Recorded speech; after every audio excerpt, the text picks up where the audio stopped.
Welcome back to County Board Wrap-Up, our monthly roundup of important actions the board takes at its public meetings. We're taking a look at the April meeting today with County Board Chair Katie Crystal and County Board Member Eric Gutschall.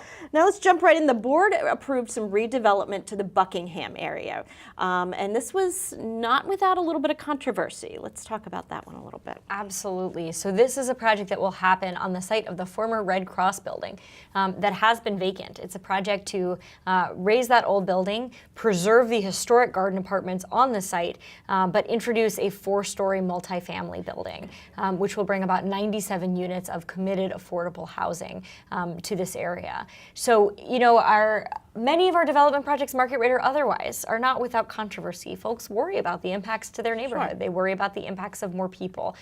Often that takes the form of concerns about traffic and transportation, school capacity, and so forth. So we spent some time really digging into those issues.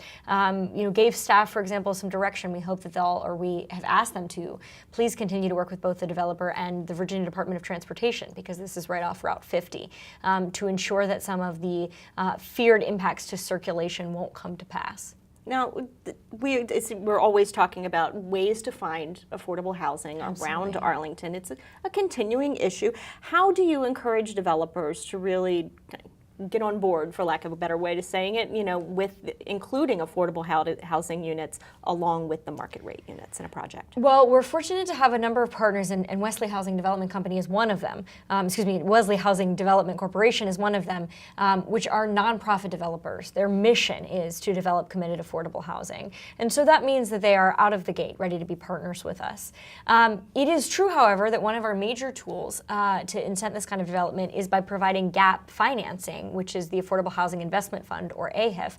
And it's true that the AHIF is seeing increasing pressure. That's a great thing. It means there are far more projects contending for gap financing, great projects that we'd love to support. But whereas in years past we might see them come in with a request for $5 or $6 million, there are now huge opportunities to acquire large parcels, build more committed affordable units, requesting closer to, say, $20 million from our AHIF. So even though last year, for example, in our budget, we reached record highs of general fund contributions to the AHIF, we can't keep up.